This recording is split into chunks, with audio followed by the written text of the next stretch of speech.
আসসালামু আলাইকুম বন্ধুরা, আশা করি আপনারা সবাই ভালো আছেন এবং সুস্থ আছেন। কিছুটা দাম কমলো ইয়ামা R15B4 ইন্দু ব্ল্যাক কালার বাইকটি। কিছুটা দাম কমে বর্তমান দাম কত দাঁড়িয়েছে আর আগে কত টাকা দাম ছিল সব কিছু আজকের ভিডিওতে আমি বলে দিচ্ছি। ভিডিওটি প্রথম থেকে শেষ পর্যন্ত আপনারা ধৈর্য সহকারে দেখবেন, তাহলে বুঝতে পারবেন।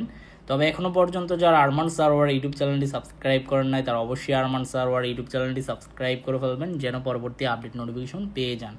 বন্ধুরা, ইয়ামা R15B4 বাইকগুলা কিন্তু ব্যাপক চলতেছে বাংলাদেশের বাজারে। এখন ইন্দোনেশিয়ান বাইকের তুলনায় ইন্ডিয়ান বাইক বেশি চলতেছে, কারণ ইন্ডিয়ান বাইকের প্রাইসটা অনেকটা কম, এজন্য মানুষ ইন্ডিয়ান বাইকটি বেশি ক্রয় করতেছে। বাট ইন্দোনেশিয়ান বাইকের প্রাইস এখন আগের মতো রেঞ্জের মধ্যে নাই, কিছুটা বাড়তি। বাট রমাদান মাসে এই বাইকটির প্রাইস ছিল আপনার 6,10,000 টাকা আস্কিং প্রাইস বা 6,07,000 টাকা আস্কিং প্রাইস, এমন প্রাইস ছিল। বাট ঈদের পর এই বাইকটির প্রাইস দাঁড়িয়েছে মানে কিছুটা কমে। এখন আপনার এই বাইকটির প্রাইস চাইতেছে আপনার 5,98,000 টাকা আস্কিং প্রাইস। কত টাকা আস্কিং প্রাইস চাইতেছে? 5,98,000 টাকা আস্কিং প্রাইস চাইতেছে ইয়ামা R15B4 ইন্দু ব্ল্যাক কালার বাইকটি।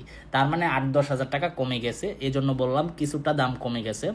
আমার মনে হয় এই বাইকটির প্রায় 5.5 লাখ টাকার মধ্যে চলে আসলে আমাদের জন্য ভালো হয় এবং সবার জন্য খুবই ভালো হয়।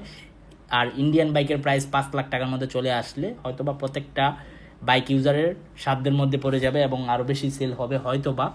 এটা আমার ব্যক্তিগত মতামত। আপনাদের মতামত কেমন অবশ্যই কমেন্ট বক্সে কমেন্ট করে জানাবেন। তো যাই হোক, যারা ইয়ামা R15B4 ব্ল্যাক কালার বাইকটি ক্রয় করতে চান এই প্রাইসে ক্রয় করতে পারেন। আর অবশ্যই 5-6টি শোরুম যাচাই বাছাই করবেন। 5-6টি শোরুম যাচাই বাছাই করে তারপর বাইক ক্রয় করাই উত্তম আমি মনে করি। তো ইয়ামা R15B4 ইন্দু ব্ল্যাক কালার বাইকটি আপনার বাইক ক্রয় করার আগে চারপাশ ঘুরে দেখবেন যে বাইকের মধ্যে কোনো প্রকার ক্র্যাচ বা দাগ আছে কিনা, এগুলো লক্ষ্য রেখে তারপর বাইক ক্রয় করবেন। এই ছিল আজকের ভিডিওর আপডেট ইনফরমেশন। পরবর্তী ভিডিওতে কোন ব্র্যান্ডের বাইকের সম্পর্কে কথা বলবো অবশ্যই কমেন্ট বক্সে কমেন্ট করে জানাবেন। দেখাবো ইনশাল্লাহ পরবর্তী ভিডিওতে। সবাইকে অসংখ্য ধন্যবাদ ভিডিওটি প্রথম থেকে শেষ পর্যন্ত দেখার জন্য এবং আমাকে সাপোর্ট করার জন্য। আল্লাহ হাফেজ।